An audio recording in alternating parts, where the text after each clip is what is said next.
ஒரு காட்டுல ஒரு முனிவர் இருந்தார். ஒரு நாள் அவரை தேடிட்டு 4 பேர் வந்தாங்க. சுவாமி, எங்களுக்கு ரொம்ப நாளா ஒரு சந்தேகம்னாங்க. என்னன்னு கேட்டார். இந்த உலகத்துல எவ்வளவோ காரியங்கள் நடக்குது, எது நியாயம் எது அநியாயம் அப்படின்னு புரிஞ்சுக்க முடியலன்னாங்க. அது யாராலையும் புரிஞ்சுக்க முடியாதுன்னார் முனிவர். வந்தவங்களுக்கு ஆச்சரியமா போச்சு, ஒரு மாதிரியா பார்த்தாங்க. இதை முனிவர் கவனிச்சார். சரி, புறப்படுங்க என்னோடன்னார். எங்கன்னு கேட்டாங்க. இப்போ உங்க 4 பேரையும் ஒரு புஷ்பக விமானத்தில் அழைச்சிட்டு போறேன். இந்த உலகத்தில் சர்வசாதாரணமா நடக்கக்கூடிய ஒரு காட்சியை உங்களுக்கு காட்ட போறேன். நீங்க பார்க்க போற அந்த காட்சி நியாயமா அநியாயமா அப்படிங்கிறத என்கிட்ட சொல்லணும். நீங்க சரியான பதில் சொன்னா புஷ்பக விமானத்தில் தொடர்ந்து பிரயாணம் பண்ணலாம். தவறான பதில் சொன்னா இந்த புஷ்பக விமானம் உங்களை கீழே தள்ளி விட்டுரும் அப்படின்னார். 4 பேருக்கும் பயம்தான். இருந்தாலும் முனிவர் கூப்பிடுறாரு அப்படின்னு சொல்லி புறப்பட்டாங்க. அவங்க எல்லாரும் புறப்பட்டு ஒரு காட்டு வழியாக போய்கிட்டு இருக்கிறாங்க புஷ்பக விமானத்தில். அங்கே நடக்கிற ஒரு காட்சியை காட்டுறார் முனிவர். அதோ அங்கே பாருங்கன்னார். அந்த விமானத்தில் இருந்தபடியே எல்லாரும் கீழே குனிஞ்சு பார்க்குறாங்க. அங்கே ஒரு தாய் புலி அப்போ தான் குட்டி போட்டிருக்கு. குட்டிகளை ஈன்ற உடனே பசிக்கு இறை தேடி அந்த பக்கமாக வருது. அதே நேரம் ஒரு தாய் மான், அதுவும் அப்போ தான் குட்டி போட்டிருக்கு. அதுவும் இதே மாதிரி குட்டிகளை ஈன்ற உடனே பசிக்கு இறை தேடி அந்த பக்கமாக வருது. இப்போ அந்த புலி அந்த மானை அடித்து போட்டுடுது. அதுவும் சாப்பிடுது, குட்டிகளுக்கும் கொடுக்குது. இப்போ அந்த புலிக்குட்டிகள் முகத்தில் மகிழ்ச்சி, தாயை இழந்த அந்த மான் குட்டிகள் முகத்தில் துக்கம். இப்போ அந்த முனிவர் 4 பேர்கிட்டையும் கேட்குறார், நீங்கள் இங்கே பார்த்தீங்களே, இதில் எது நியாயம் எது அநியாயம்? ஒவ்வொருத்தராக சொல்லுங்கள். உங்கள் பதில் சரியில்லைன்னா இந்த விமானம் உங்களை கீழே தள்ளி விட்டுரும். சொல்லுங்கள் பார்க்கலாம்னார். முதல்ல ஒருத்தன் சொன்னான், அந்த புலி செஞ்சது சரிதாங்க. அது பசிக்கு அதுதான் ஆகாரம். தன்னுடைய பசிக்கு தானே இறை தேடிக்கிட்டுது. அதில் என்ன தப்பு? அவ்வளவுதான். அதனால் புலி செஞ்சது நியாயம்தான் அப்படின்னா. அவ்வளவுதான், அந்த விமானம் அவனை அப்படியே கீழே தள்ளி விட்டுட்டுது. அதனால் அவன் கொடுத்த பதில் சரியில்லை அப்படிங்கிறது புரிஞ்சு போச்சு. இப்போ 2வது ஆள் சொன்னான், புலி செஞ்சது பாவம். அந்த தாய்மான் என்ன தப்பு பண்ணிச்சு? இப்போ அந்த குட்டிகளுக்கு யார் ஆதரவு? அதனால் புலி செஞ்சது அநியாயம் அப்படின்னா. அவ்வளவுதான், அவனையும் கீழே தள்ளி விட்டுடுது அந்த விமானம். இந்த பதிலும் சரியில்லை அப்படின்னு ஆயிட்டுது. இப்போ 3வது ஆள் வந்தான். முதல்ல 2 பேர் கீழே விழுந்ததை பார்த்துக்கிட்டு இருந்தான். அதனால் அவன் சொன்னான், ரெண்டுமே நியாயம்தாங்க. புலி இறை தேடினதும் இயற்கை, அதுக்கு மான் இறையானதும் இயற்கை. அதனால் இதில் ஒன்றும் தப்பு இல்லைன்னா. அவ்வளவுதான், அவனையும் அந்த விமானம் கீழே பிடிச்சி தள்ளி விட்டுது. இப்போ 4வது ஆள் வந்தான். முனிவர் கேட்டார், நீயாவது சொல்லுப்பா, இந்த செயலில் எது நியாயம்னார். அவன் தெளிவாக பதில் சொன்னான். அதாவது என்ன சொன்னான்னா, எனக்கு தெரியல அப்படின்னா. அவனை விமானம் கீழே தள்ளலை, சௌரியமாக அழைச்சிட்டு போட்டுது. இவனும் பிரயாணம் சௌக்கியமாக பண்ணானான். ஆக இதுதான் சரியான பதிலுங்கிறத முனிவர் உணர்த்தினார். இந்த கதையிலிருந்து நாம் புரிஞ்சுக்க வேண்டியது என்னன்னா, இந்த உலகத்தில் எவ்வளவோ காரியங்கள் நடக்குது. அதெல்லாம் ஏன் அப்படி நடக்குதுங்கிறதுக்கு எப்பேற்பட்ட பண்டிதராலும் பதில் சொல்ல முடியாது. தெரியாததை தெரியாதுன்னு ஒத்துக்கிட்டா வாழ்க்கை பிரயாணம் சுகமாக இருக்கும். அதனால் தேவையில்லாத விஷயங்களை புரிஞ்சுக்கிறதுக்கு நேரத்தை செலவு பண்ணிகிட்டு இருக்கக்கூடாது. வாழ்க்கையை குழப்பிக்க கூடாது. வாழ்க்கைக்கு தேவையானது என்னவோ அதை மட்டும் புரிஞ்சுக்கிட்டா போதும். இந்த காலத்து ஆள் ஒருத்தன் ஒரு பெரியவரை தேடி வந்தான். ஐயா, ஒரு சந்தேகம்னா. என்ன உன்னுடைய சந்தேகம்னார். பகுத்தறிவுன்னா என்ன, விதின்னா என்ன அப்படின்னு கேட்டான். இதுக்கு அவரு, இப்போ உன்னுடைய வலது காலை தூக்குன்னார். தூக்கினான்.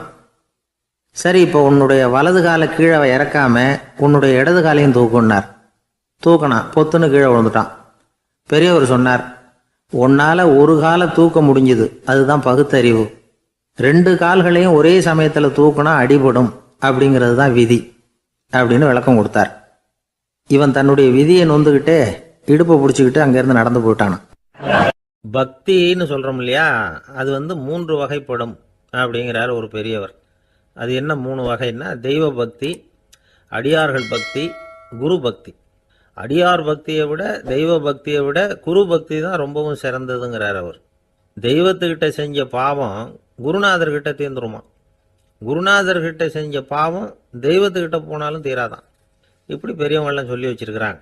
ஒரு காடு, அங்கே அயோத தௌமியர் அப்படின்னு ஒரு தபோதனர், அவர் பல மாணவர்களை ஒன்றா சேர்த்து ஒரு குருகுலம் நடத்திக்கிட்டு இருக்கிறார்.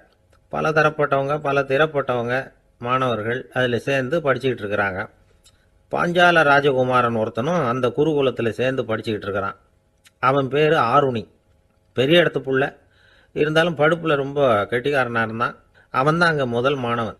ஒரு நாள் குருநாதர் அந்த அரசகுமாரனை கூப்பிட்டார். நம்ம குருகுலத்துக்கு சொந்தமான வயலில் தண்ணீர் பெருகி வெள்ளம் வந்து பயிரை வந்து அழிக்குதான், அதனால் நீ போய் மடையை அடைச்சிட்டு வந்துடும் அப்படின்னார். அந்த அரசகுமாரன் உடனே புறப்பட்டான். குருநாதர் சொல்லிட்டார்ல, உடனே புறப்பட்டான். நான் பெரிய இடத்து பிள்ளையாச்சே, ராஜகுமாரனாச்சே, ரொம்ப செல்வாக்கூட வளர்ந்தவனாச்சே, நான் போய் வயலில் இறங்கி வேலை செய்கிறதா அப்படின்னுலாம் அவன் நினைக்கல. குருநாதர் கட்டளையை நிறைவேற்ற வேண்டியது நம்ம கடமை அப்படின்னு நினச்சான். உடனே ஒரு மண்வெட்டியை தூக்கி தோளில் வச்சுக்கிட்டு புறப்பட்டு போயிட்டான். வயலுக்கு போனான். பார்த்தான், தண்ணி கரையை உடச்சிக்கிட்டு வயலுக்குள்ளே ஏகமாக பாஞ்சிக்கிட்டு இருக்குது. இவன் மண்வெட்டியால் களிமண்ணை புல்லோடு சேர்த்து புல் பத்த மாதிரி வெட்டி வெட்டி போட்டான். இருந்தாலும் மடையை அடைக்க முடியல. தண்ணி அதை மீறி வந்துக்கிட்டே இருக்குது. தண்ணி வந்து வேகமாக வயலுக்குள்ளே போய்கிட்டே இருக்குது. போடுற பத்தையெல்லாம் கரைஞ்சி கரைஞ்சி போயிட்டுருக்கு. இருந்தாலும் இவன் தன்னுடைய முயற்சியை கைவிடலை. வெட்டி வெட்டி போட்டுக்கிட்டே இருக்கிறான். காலையில் அங்கே போனவன் சாயந்தரம் வரைக்கும் இப்படி செஞ்சுக்கிட்டு இருக்கிறான். உடம்பும் மனசும் ரொம்பவும் சோர்ந்து போச்சு. இருந்தாலும் குருநாதர் இட்ட கட்டளையை நிறைவேற்றாமல் இருக்கிறோமேங்கிற ஒரு குறை அவனுக்கு இருக்குது. குரு கட்டளையை நிறைவேற்றாத நான் வந்து இன்னமும் இருக்கணுமா அப்படின்னு யோசனை பண்ண ஆரம்பிச்சிட்டான். என்ன செய்யலாம்னு பார்த்தான். நம்ம குருநாதர் இட்ட பணிக்காக இந்த உடம்பையே தியாகம் பண்ணலாம் அப்படின்னு முடிவு பண்ணான். தண்ணி பாயுதில் அதுக்கு குறுக்க விழுந்து அப்படியே மடையை அடைச்சிக்கிட்டு அப்படியே படுத்துட்டான். இது மற்றவங்களுக்கு தெரியாது. அன்னைக்கு ராத்திரி ஒரு விளக்கு முன்னாடி உட்காந்து குருநாதர் பிள்ளைங்களுக்கு பாடம் சொல்லி கொடுத்துக்கிட்டு இருக்கிறார். வரிசையில் இருக்கக்கூடிய ராஜகுமாரனை காணலை. நம்ம ஆருணி எங்கே போனா அப்படின்னு சொல்லி மற்ற மாணவர்களை விசாரித்தார். இப்போ அவங்க சொன்னாங்க, சுவாமி, அவன் காலையில் வயலுக்கு வந்து மடையை அடைக்கிறதுக்காக போனான், நீங்கள் தான் போக சொன்னீங்க, இன்னும் திரும்பி வரல அப்படின்னு அவர் பையன். குருநாதர் உடனே ஒரு தீவெட்டி எடுத்துக்கிட்டு மாணவர்களை அழைச்சிக்கிட்டு வயலுக்கு போனார். அங்கே போய் பார்த்தா ஆளை காணும். ஆருணி ஆருணின்னு சொல்லி சத்தம் போட்டு கூப்பிட்டு பார்க்குறார். நான் இங்கே இருக்கேன் குருநாதா அப்படின்னு காலுக்கு அடியிலேருந்து ஒரு சத்தம் வருது. குனிஞ்சு பார்த்தா அவன் மடையில் படுத்துருக்குறான். என்னப்பா இதுன்னார். காலையிலேருந்து இந்த மடையை அடைச்சி பார்த்தேன் சுவாமி, முடியல, அதனால் இப்படி குறுக்க படுத்துட்டேன். என்னை தாண்டறதுக்கு பயந்து போய் தண்ணியே தேங்கி நின்றுட்டுது அப்படின்னா.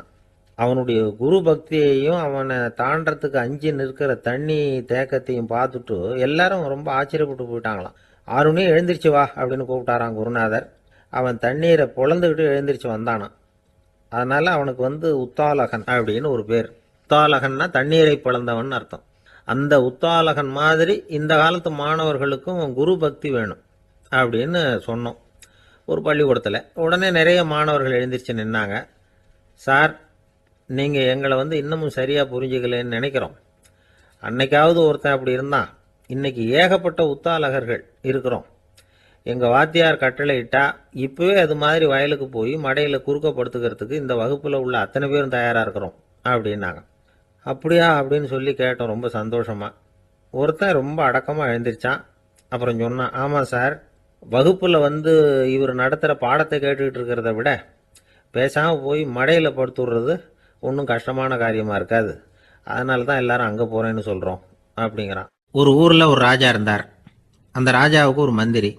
ராஜா ரொம்ப நியாயமானவர், நேர்மையானவர், கண்டிப்பானவர்.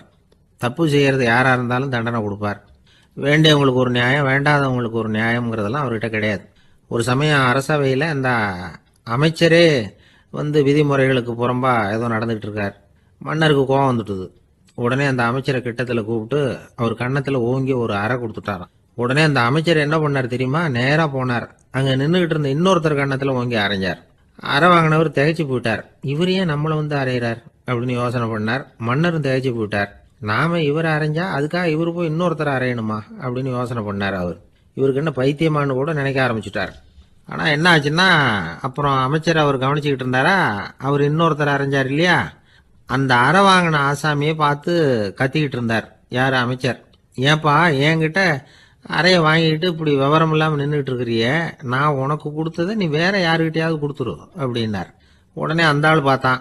தனக்கு அடுத்தபடியாக நின்றுக்கிட்டு இருந்தவனை ஓங்கி ஒரு அறை அரைஞ்சான். அவன் கன்னத்தை தடவிட்டே யோசனை பண்ணான். இது ஏதோ புரிஞ்சுக்கிட்ட மாதிரி அடுத்தாப்புல நின்றுக்கிட்டு இருந்தவனை அரைஞ்சான். இப்படி இந்த அறை மாறி மாறி போய்கிட்டே இருக்குது. ஊரு பூரா பிரயாணம் பண்ண ஆரம்பிச்சுட்டுது. அன்னைக்கு ராத்திரி அந்த ராஜா படுக்கிறதுக்காக போனார். அந்த நேரம் பார்த்து அவர் கன்னத்தில் பலார்னு ஒரு அறை விழுந்தது. நம்மளே அறையிறது யாரு அப்படின்னு அதிர்ச்சியோட மன்னர் திரும்பி பார்க்கறாரு. அரைஞ்சது அவரோட மனைவி. என்னாச்சு உனக்குன்னு கத்துனார் ராஜா. உங்களுக்கு தெரியாதா, ஊர் பூரா ஒருத்தர் மாற்றி ஒருத்தர் மூலமா இந்த அறை பிரயாணம் பண்ணிட்டு வருது அப்படின்னாங்க அந்த அம்மா. அப்படின்னா ஆரம்பிச்ச இடத்துக்கே வந்துட்டுதா அப்படின்னாராம் மன்னர். என்ன சொல்றீங்கன்னு கேட்டிருக்காங்க. இவர் விவரத்தை சொன்னாராம். அப்படின்னா நீங்க ஆரம்பிச்சு வச்ச இந்த விளையாட்டை நான் முடிச்சு வச்சுட்டேன் அப்படின்னாங்களாம் அந்த அம்மா. மறுநாள் காலை மறுபடியும் அரசவை கூடிச்சு அந்த அமைச்சர் மன்னரை பார்த்து கேட்டார். என்ன மகாராஜா, என்கிட்ட கொடுத்ததை திருப்பி வாங்கிட்டீங்களா அப்படின்னாராம். இப்படி நடக்கும்னு நான் எதிர்பார்க்கவே இல்லைன்னார் மன்னர். ஆனால் நான் எதிர்பார்த்தேன். அது எங்கே போயிட போகுது, ஊர் பூரா சுற்றி கடைசியில் உங்ககிட்ட தான் வந்து சேரும் அப்படிங்கிறது எனக்கு தெரியும் அப்படின்னார் அமைச்சர். இந்த கதை வேடிக்கையாக இருந்தால் கூட இதில் உள்ள கருத்து முக்கியமானது. இந்த உலகத்தில் பல கருத்துக்கள் இப்படி தான் மாறி மாறி சுற்றி வந்துக்கிட்டே இருக்குது. நம்மளும் ஒருத்தன் தன்னுடைய நண்பன் ஒருத்தனை கடத்தெருவில் பார்த்தான். உடனே ஓடி போய் பலார்னு ஒரு அறை கொடுத்தானா. அவன் கன்னத்தை தடவிட்டு ஏன்டா என்ன அரைஞ்சேன்னு கேட்டிருக்கான். நீ ஏன்டா என்ன முட்டாள்னு என் மனைவிட்ட போய் சொன்னேன் அப்படின்ட்டுருக்கான் அவன். உன்னை ஒரு முட்டாள்னு சொன்னதுக்காகவா நீ என்ன அரைஞ்ச அப்படின்னு கேட்டிருக்கான் இவன். டேய், நான் அதுக்காக அறையலப்பா, அது ஒரு பெரிய ரகசியம். நான் முட்டாளுங்கிறது அந்த ரகசியத்தை நீ ஏன் எங்கள் வீட்டில் போய் சொன்னேன், அதுக்காக தான் அரைஞ்சேன் அப்படின்னு நான். துருக்மேனியாவில் அஷ்காபாத் அப்படின்னு ஒரு நகரத்தில் ஒரு புவியியல் விஞ்ஞானி இருந்தார். அவர் ஒரு நாய்க்குட்டி வளர்த்தார். ஒரு நாள் முன்னிரவு நேரம் ஒரு மேஜைக்கு முன்னாடி உட்காந்து அந்த விஞ்ஞானி ஏதோ கணக்கு போட்டுக்கிட்டு இருக்கிறார். அவருக்கு ஒரு சின்ன பெண் குழந்தை, அது தொட்டிலில் தூங்கிட்டு இருக்குது.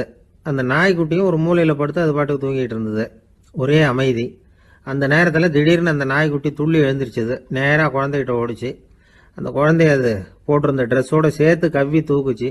தூக்கிக்கிட்டு வாசல் பக்கம் ஓடிச்சு. நாய்க்குட்டி குழந்தைய கவ்வி தூக்க முடியுமாங்கிற சந்தேகம் உங்களுக்கு இல்லையா? நீங்கள் நம்ம ஊர் நாய்க்குட்டியவே பார்த்து பழக்கப்பட்டிருக்கீங்க. அதனால் நம்புறதுக்கு சிரமமாக இருக்கும்.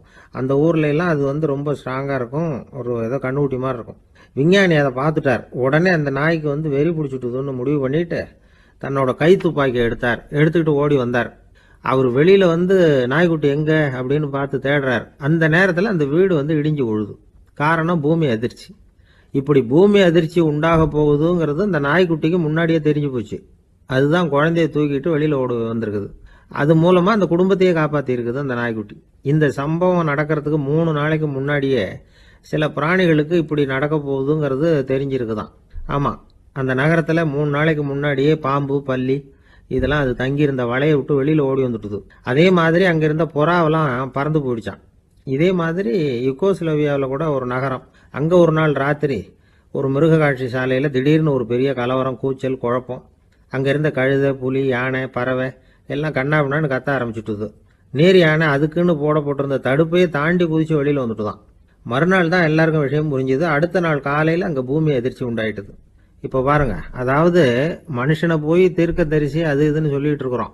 இவனை விட அது பரவாயில்லைன்னு தோணுது. அதாவது மிருகங்கள் ஒன்று நடக்க போகுதுங்கிறத முன்னாடியே புரிஞ்சுக்குதே. சரி, இதெல்லாம் எப்படி அது முன்கூட்டி புரிஞ்சுக்குது? அதுதான் படைப்பு ரகசியம். அதை கண்டுபிடிக்கிறதுக்கு தான் மனுஷன் ஆராய்ச்சி பண்ணிட்டு இருக்கிறான். விஞ்ஞானிகளோட ஆராய்ச்சியெல்லாம் ஒரு பக்கம் இருக்கட்டும், வீட்டுக்குள்ளேயே சில ஆராய்ச்சி பண்ணி பாருங்களேன். இப்போ சில யோசனை சொல்லி அதை சோதனை பண்ணி பாருங்க அப்படின்னு ஒருத்தர் சொன்னாராம். அதாவது இப்போ மழை வருமா வராதா அப்படின்னு தெரிஞ்சுக்கணுமா, உடனே ஒரு பூனைக்குட்டி பின்னாடியே மெதுவாக போய் அது என்ன செய்யுதுன்னு கவனித்து பார்க்கணும். பூனைக்குட்டி தன்னோட பாதத்தினால சுகத்தில் அப்படி கீறிக்கிட்டு இருக்கும். அப்படி கீறினா கண்டிப்பாக மழை வரும். சில சமயம் பூனைக்குட்டி அப்படியே மல்லாந்து படுத்துக்கிட்டு பாதத்தை உயர தூக்கும், அப்படியும் புரளும். இப்படி செஞ்சதுன்னா அன்னைக்கும் மழை இருக்காது. அதனால முன்னாடி இருந்தது மழை வர்றதுக்கு அறிகுறி, இது மழை இல்லைங்கிறதுக்கு அறிகுறி. பறவைகள், பிராணிகள் இதுகளோட நடவடிக்கைகளை பார்த்துட்டு அதையெல்லாம் அடிப்படையாக வச்சு தான் காலநிலையை கண்டுபிடிக்கிற கருவிகளை கண்டுபிடிச்சிருக்கிறாங்க. வாத்து இருக்குல்ல, சில சமயம் தன்னோட அழகை தன்னோட இறகுகளில் அப்படியே புதைச்சிக்கும். அப்படி செஞ்சால் குளிர்காலம் வரப்போகுதுன்னு அர்த்தம். பருவநிலை குளிராக மாறப்போகுதுங்கிறதுக்கு இதுதான் அறிகுறி. சிட்டுக்குருவி இருக்குதுல்ல, அதெல்லாம் புழுதியில் உழுந்து புரளும், சிறகுகளை படபடன்னு அடிச்சுக்கும். அப்படி செஞ்சால் மழை வரப்போகுதுன்னு அர்த்தம். ஒன்று மட்டும் நாம் நல்லா தெரிஞ்சுக்கணும், இயற்கையின் சீற்றம்னு சொல்கிறோம் இல்லையா, இயற்கை ஏன் நம்ம மேலே கோவப்படுது? இயற்கையை நாம் அனுசரித்து போகிறதில்ல, அதனால் கோவப்படுது. காடுகளை அழிக்கப்படாது, விலங்குகளை கொல்லக்கூடாது, இயற்கை ஏற்படுத்தி வச்சிருக்கிற சமநிலையை கெடுக்கக்கூடாது. அதை புரிஞ்சுக்கிட்டு வாழ்ந்தோம்னா பூமியும் நடுங்காது, நாமளும் நடுங்க வேண்டிய அவசியம் இருக்காது. ஒருத்தர் இருந்தார், சாராய கடைக்கு போனாராம், நிறைய சாப்பிட்டார். அப்புறம் சொன்னார், இது ரொம்ப அற்புதமான சரக்கு போல இருக்கு, உள்ளே போன உடனே இந்த பூமியே நடுங்கிறது மாதிரி இருக்கு எனக்கு அப்படின்னாராம். இதுக்கு கடைக்காரர் சொல்லியிருக்கார், நீங்கள் சாப்பிட்டது வெறும் பச்சை தண்ணி தாங்க, இப்போ ஏற்பட்டிருக்கிறது நிஜம் பூமி அதிர்ச்சி அப்படின்னார். ஒரு வயசான பாட்டியின் தாத்தாவும் ஒரு பூங்காவில் உட்காந்து பேசிக்கிட்டு இருக்கிறாங்க. அவங்களுக்கு கல்யாணம் ஆகி 53 வருஷம் ஆச்சு. பிள்ளைங்கள்லாம் படித்து பெரிய பெரிய வேலையில் இருக்கிறாங்க. பேரன் பேத்திகளும் நல்ல நிலைமையில் இருக்கிறாங்க. இந்த தாத்தாவும் பாட்டியும் சிரித்து பேசிக்கிட்டு இருந்ததை ஒரு பெரியவர் பார்த்தார். அவருக்கு ஆச்சரியமாக இருந்தது. இந்த வயசுலேயும் இவ்வளவு அந்யோன்யமாக இவங்க பேசிக்கிட்டு இருக்கிறாங்களே அப்படின்னு நினச்சார். சரி, நேரிலேயே கேட்டுருவோமே அப்படின்னு நினச்சிக்கிட்டு கிட்ட போனார். உங்கள் மன வாழ்க்கையின் வெற்றிக்கான ரகசியம் என்ன அப்படின்னு கேட்டார். இதை கேட்டதும் அந்த தாத்தா சிரிச்சுக்கிட்டே பாட்டியை பார்த்தாராம். அதுக்கப்புறம் சொன்னாராம், நான் இந்த அம்மாவை கல்யாணம் பண்ணிக்கிட்டதுக்கும் எங்களுடைய இல்வாழ்க்கை இவ்வளவு நாளாக பலம் குறையாமல் மகிழ்ச்சியாக இருக்கிறதுக்கும் காரணம் ஒன்று தான். அது என்ன காரணம்னா, எங்களுக்கு இடையில பொதுவாக நிறைய குறைகள் உண்டு, அதுதான் காரணம் அப்படின்னாராம். அவர் சொல்கிறது சரிதான் அப்படிங்கிறது மாதிரியே அந்த பாட்டியும் அவரை நிமிர்ந்து பார்த்தாங்களாம். இந்த பெரியவர் மறுபடியும் அந்த பாட்டியை பார்த்து அதே கேள்வியை கேட்டிருக்கார். உங்களுடைய நீண்டகால மன வாழ்க்கைக்கு கிடைச்ச வெற்றி எதனாலேன்னு சொல்ல முடியுமா அப்படின்னு கேட்டாராம். அவங்களும் சிரிச்சுக்கிட்டே பதில் சொன்னாங்களாம். என்ன பதில் தெரியுமா? சில பேரை நாம் குறிப்பிட்ட பண்புகளுக்காக நேசிக்கிறோம், வேற சிலரை நாம் அந்த பண்புகள் இல்லாத குறைகளுக்காகவே விரும்பி பழகிறோம் இல்லையா அப்படின்னு கேட்டுவிட்டு தலையை குனிஞ்சுக்கிட்டாங்களாம் அந்த பாட்டியம்மா. அவங்க அப்படி சொன்னதை கேட்டதும் இவருக்கு புதுசாக ஞானம் பிறந்தது மாதிரி இருந்துதான். இதுதான் மனம் நிறைந்த மன வாழ்க்கை அப்படிங்கிறார் சுவாமி சின்மயானந்தர். பண்புகளை எப்படி நேசிக்க முடியுதோ அதே மாதிரி பண்புகள் இல்லாத குறைகளையும் நேசிக்க முடியும். மனசுதான் காரணம். ஒரு மேல்நாட்டு தம்பதி, அவங்களும் தாத்தா பாட்டி தான். அவங்க 2 பேரும் ஒரு பூங்காவில் உட்காந்து சிரித்து பேசிக்கிட்டு இருக்கிறாங்க. அதை ஒருத்தர் பார்த்தார். அவருக்கு ஆச்சரியம், இவ்வளவு காலம் ஆகி இந்த வயசுலேயும் இப்படி அன்பா பேசிக்கிட்டு இருக்கிறாங்களே அப்படிங்கிற ஆச்சரியம். கிட்ட நெருங்கி போனார். கேட்டார், ஏன் தாத்தா உங்களுக்கு கல்யாணம் ஆகி எவ்வளோ வருஷம் ஆச்சுன்னார். 55 வருஷம் ஆச்சுன்னாராம் அவர். இன்னமும் இவ்வளவு சந்தோஷமா இருக்கிறீங்களே, அதுக்கு என்ன காரணம்னு கேட்டிருக்கார். அதுக்கு என்ன காரணம்னா, இதுவரைக்கும் எங்களுக்குள்ள சண்டையே வந்ததில்லை அப்படின்னாராம். அது எப்படி முடியும்னு கேட்டிருக்கார் இவர் ஆச்சரியமா. அந்த தாத்தா சொல்ல ஆரம்பிச்சாராம், இதை பாருப்பா, எங்களுக்கு கல்யாணம் ஆன புதுசில் நானும் என்னுடைய மனைவியும் ஒரு குதிரை மேலே ஏறி ஒரு காட்டு வழியாக போய்கிட்டு இருந்தோம். கொஞ்சம் தூரம் போனதும் அந்த குதிரை எடக்கு பண்ணிச்சு. நான் உடனே கீழே இறங்கி அந்த குதிரையை பார்த்து, இது உனக்கு முதல் தடவை அப்படின்னு மிரட்டலாக சொல்லிவிட்டு ஏறி உக்காந்தேன். மறுபடியும் போனோம். கொஞ்சம் தூரம் குதிரை நல்லபடியாக நடந்து போச்சு. மறுபடியும் எடக்கு பண்ண ஆரம்பிச்சுட்டுது. நான் கீழே இறங்கினேன். கையில் இருந்த சாட்டையால் ஓங்கி ஒரு அடி கொடுத்தேன். இது உனக்கு 2வது தடவை அப்படின்னு சொல்லிவிட்டு ஏறி உக்காந்தேன். மறுபடியும் குதிரை கொஞ்சம் தூரம் நல்ல விதமாக நடந்து போச்சு. அப்புறமும் எடக்கு பண்ண ஆரம்பிச்சுட்டுது. அந்த சமயத்தில் ஒரு ஆற்று பாலத்தை கடந்து போய்கிட்டு இருக்கிறோம். நான் கீழே இறங்கினேன். என்னுடைய மனைவியையும் கீழே இறங்க சொன்னேன். அந்த குதிரையை பிடிச்சி அப்படியே ஆற்றுல தள்ளி விட்டுட்டேன். தள்ளி விட்டுட்டு, இது உனக்கு கடைசி தடவை அப்படின்னு சொன்னேன். அதை பார்த்ததும் என் மனைவி பதறி போயிட்டாங்க. போய், ஐயோ பாவம், என்ன இப்படி பண்ணிவிட்டீங்க, உங்களுக்கு மனசில் கொஞ்சம் கூட இறக்கமே இல்லையா அப்படின்னாங்க. நான் மெதுவாக இவங்க பக்கம் திரும்பி, இது உனக்கு முதல் தடவை அப்படின்னேன். அவ்வளவுதான். அன்னையிலேருந்து இன்னைய வரைக்கும் ஒரு நாள் கூட எங்களுக்குள்ள சண்டையே வந்ததில்லை அப்படின்னு விளக்கம் கொடுத்தார் அந்த தாத்தா. ஒரு ஊரில் ஒரு பெரியவர் இருந்தார். ஒரு நாள் அவரை தேடி ஒருத்தர் வந்தார். ஐயா, நான் கடவுளை பரிபூர்ணமாக நம்புகிறேன் அப்படின்னார். சரி, அந்த நம்பிக்கை உனக்கு எப்படி வந்ததுன்னு கேட்டார் இவர். அவர் சொல்ல ஆரம்பித்தார், ஐயா, எனக்கு கல்யாணம் ஆகி 10 வருஷம் ஆச்சு. ஆனாலும் குழந்தை பாக்கியம் இல்லை. அதுக்கு என்ன காரணமாக இருக்கும்னு நான் யோசனை பண்ணிகிட்டு இருந்தப்போ நண்பர் ஒருத்தர் ஒரு ஆலோசனை சொன்னார். உனக்கு மதப்பற்று இல்லை, எந்த கடவுளையுமே நம்ப மாட்டேங்கிற, அதுதான் காரணம். கடவுளை நம்பு, உனக்கு குழந்தை பாக்கியம் கிடைக்கும் அப்படின்னார். அவர் அப்படி சொன்னாரே தவிர எனக்கு சந்தேகம்தான். இருந்தாலும் அவர் சொன்னபடியும் நடந்து தான் பார்ப்போமே அப்படின்னு முடிவு பண்ணேன். கடவுளை நம்ப ஆரம்பித்தேன். அந்த வருஷமே அழகான ஆண் குழந்தை பிறந்தது, எல்லாம் இறைவன் அருள் அப்படின்னார்.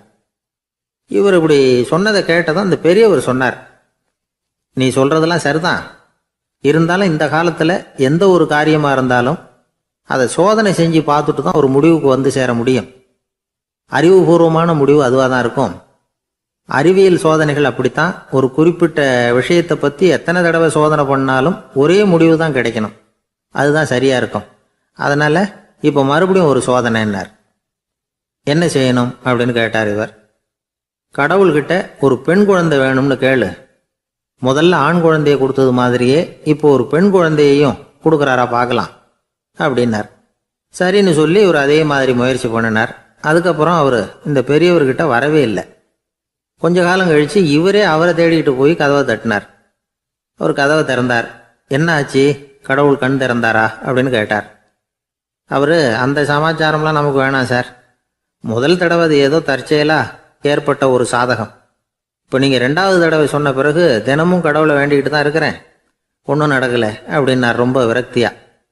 ஒரே ஒரு தோல்வியில் உங்கள் நம்பிக்கையெல்லாம் பறந்து போயிடுது பார்த்தீங்களா அப்படின்னார் அந்த பெரியவர். எல்லாம் நல்ல விதமாக நடக்கிற வரைக்கும் நம்பிக்கை, எதிர்பார்த்தது தோல்வியில் முடிஞ்சுட்டுதுன்னா அவநம்பிக்கை. மற்றவர்கள் பேரில் வைக்கிற நம்பிக்கை எந்த நேரத்திலையும் விவகாரமாகி விடக்கூடிய சாத்தியம் உண்டு. நாம் நம்பிக்கை வைக்க வேண்டியது நம்ம கிட்ட தான், நமக்குள்ளே இருக்கிறார் கடவுள். எனவே நம்ம பேரில் நாம் வைக்கிற நம்பிக்கை தான் உண்மையான கடவுள் பக்தி. நிபந்தனையற்ற நம்பிக்கையாக அது இருக்கணும். எல்லாம் நல்லபடியாக நடந்துக்கிட்டு இருந்தால் எந்த முட்டாளுக்கும் நம்பிக்கை வரத்தான் செய்யும் அப்படிங்கிறது ஒரு பெரியவர் கருத்து. தியானத்தின் மூலமாக தான் உனக்குள்ள ஆழமாக தோண்டுனா உன்னுடைய அடி ஆழத்தில் நம்பிக்கை வந்து அப்படி ஊற்றெடுக்கும், அதை பார்க்க முடியும் அப்படிங்கிறது பெரியவர்கள் சிந்தனை. ஒரு குழந்தை அப்பாவை பார்த்து என்னப்பா பண்ணுறேன்னு கேட்டுதான். பிரார்த்தனை பண்ணிட்டு இருக்கிறேன்னாரான் அப்பா.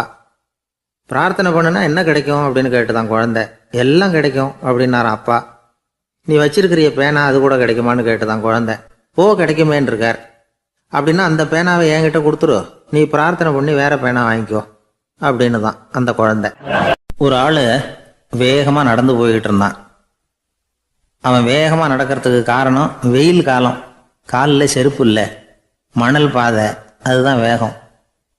காலில் செருப்பும் இல்லாமல் கையில் குடையும் இல்லாமல் அந்த ஆள் வெயிலில் நடந்து போய்கிட்டு இருக்கிறான்.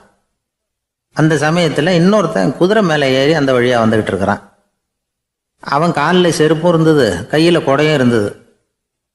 நடந்து போய்கிட்டு இருந்தவன் அந்த குதிரை ஆசாமியை பார்த்து கேட்டான், ஐயா, நீங்களும் குதிரை மேலே உட்காந்துக்கிட்டு போய்கிட்டு இருக்கிறீங்க, அப்படி இருக்கிறப்போ உங்களுக்கு அந்த செருப்பு என்னத்துக்கு, அதை எனக்கு கொடுத்து உதவலாமே அப்படின்னா. குதிரை மேலே உட்காந்துருந்தவன் யோசனை பண்ணி பார்த்தான். இவன் சொல்கிறது நியாயம்தானே அப்படின்னு சொல்லி தன்னுடைய செருப்பை கழட்டி அந்த வழிப்போக்கனுக்கு கொடுத்துட்டான். ரொம்ப நல்லதுங்க அப்படின்னு சொல்லி இவன் அதை வாங்கி காலில் மாட்டிக்கிட்டான். அதுக்கப்புறம் மறுபடியும் இவன் ஆரம்பித்தான், ஐயா, நீங்கள் குதிரையில் போகிறதுனால போக வேண்டிய இடத்துக்கு வேகமாக போய் சேர்ந்துருவீங்க, அதனால் உங்கள் கையில் அந்த குடை என்னத்துக்கு, நான் நடந்து போயிட்டுருக்கிறவன் ரொம்ப நேரம் நடக்க வேண்டியிருக்கும் இந்த வெயிலில், அதனால் அந்த குடையையும் எனக்கு கொடுங்களேன் அப்படின்னா. குதிரை வீரன் யோசனை பண்ணி பார்த்தான், இதுவும் நியாயம்தானே அப்படின்னு அவனுக்கு தோணுச்சு. உடனே இறக்கப்பட்டு தன் காலில் இருந்த செருப்பை கொடுத்தது மாதிரியே தன் கையில் இருந்த கொடையையும் இவங்கிட்ட கொடுத்துட்டான். அதுக்கப்புறம் அவன் நிம்மதியாக புறப்பட்டான். இப்போ மறுபடியும் கை தட்டி அவனை நிறுத்தினான். கீழே நின்றுட்டு இருந்தவன், என்னப்பா ஏன் என்ன நிறுத்தினேன், இன்னும் ஏதாவது வேணுமா உனக்கு அப்படின்னா குதிரையில் இருந்தவன். இவன் மெதுவாக வாயை திறந்து அந்த குதிரையையும் என்கிட்ட கொடுத்துருங்களேன்னா. அந்த குதிரை வீரன் இப்போ ஒரு கணம் யோசனை பண்ணி பார்த்தான். உடனே என்ன பண்ணான் தெரியுமா, தன்கிட்ட இருந்த குதிரை சவுக்கை எடுத்தான். குதிரை சவுக்கால் அந்த ஆளை வாங்குவாங்கன்னு வீசி தள்ளிவிட்டான். இவ்வளவு சவுக்கடியும் வாங்கிக்கிட்டு இந்த ஆள் என்ன பண்ணான் தெரியுமா, சிரிக்கிறான். அடி வாங்கிட்டு யாராவது சிரிப்பாங்களா? குதிரை வீரனுக்கு ஒன்றும் புரியல. என்னப்பா அது, ஏன் இப்படி அடி வாங்கிட்டு இப்படி சிரிக்கிறியே அப்படின்னு கேட்டான். இப்போ அந்த வழிப்போக்கன் சொல்கிறான், ஐயா, நான் இப்படி சிரிக்கிறதுக்கு காரணம் இருக்கு. இப்படி குதிரை கேட்டு உங்ககிட்ட அடி வாங்கலைன்னு வச்சுக்கோங்க, என் உயிர் உள்ள வரைக்கும் மனசில் ஒரு தவிப்பு இருந்துக்கிட்டே இருக்கும். செருப்பையும் கொடையையும் கேட்ட உடனே கொடுத்தவன் குதிரையையும் கேட்டிருந்தா கொடுத்துருப்பானோ அப்படிங்கிற பேராசையில் ஏங்கிக்கிட்டே இருந்திருப்பேன். இப்போ உங்ககிட்ட அடி வாங்கின பிறகு என்னுடைய அந்த சந்தேகம் தீர்ந்து போச்சு. என்னுடைய ஆசைக்கு எல்லை எது அப்படிங்கிறத எனக்கு புரிஞ்சுட்டுது அப்படின்னு சொல்லிவிட்டு அவன் நடக்க ஆரம்பிச்சிட்டானான். ஆசைக்கும் எல்லை உண்டு அப்படிங்கிறத விளக்கறதுக்காக வாரியார் சுவாமிகள் சொல்ற கதை இது. இந்த காலத்திலயும் ஒருத்தன் அது மாதிரி கொடை செருப்போட குதிரையில போய்கிட்டு இருந்தான். எதிரில் நடந்து வந்தவன், ஐயா உங்க கொடையை எனக்கு கொடுங்களேன்னு கேட்டான். உடனே அவன் குதிரையிலேருந்து கீழே குதிச்சு அவனை சாட்டையால் அடிக்க ஆரம்பிச்சிட்டான். இன்னொருத்தர் அந்த வழியா வந்தவர் இதை பார்த்தார். ஏன்பா அவன் கேட்டான், உன்னால முடியலன்னா இல்லைன்னு சொல்லிட வேண்டியது தானே, அதுக்காக ஏன் இப்படி அவனை போட்டு அடிக்கிறேன்னு கேட்டார். உங்களுக்கு விவரம் புரியாது சார், காலம் ரொம்ப கெட்டு போச்சு. கேட்டதை கொடுத்தேன்னு வச்சுக்கோங்க, இந்த குதிரையே என்னோடது, அவன் திருடிக்கிட்டு போறான் அப்படின்னு என் பேரில் புகார் கொடுக்க ஆரம்பிச்சிருவான் சார் அப்படின்னா. அது எப்படி அவ்வளவு உறுதியாக சொல்றேன்னு கேட்டார் அவர்.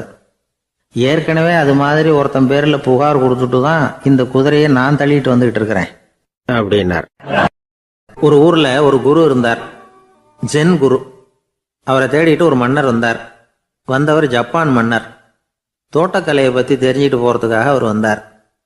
எப்படி தோட்டம் அமைக்கிறது அப்படிங்கிறத பத்தி அந்த குரு விவரமா சொல்லி கொடுத்தாரு. ஒரு நாள் 2 நாள் இல்லை, 3 வருஷம் கற்றுக் கொடுத்தார். அதுக்கப்புறம் சொன்னார், நான் கற்றுக் கொடுத்துட்டேன், இனிமேல் நீங்கள் போகலாம், போய் தோட்டம் அமைக்கலாம். அதுதான் உங்களுக்கு பரீட்சை. தோட்டம் அமைச்ச பிறகு சொல்லி அனுப்புங்க, நான் வந்து பார்க்குறேன்.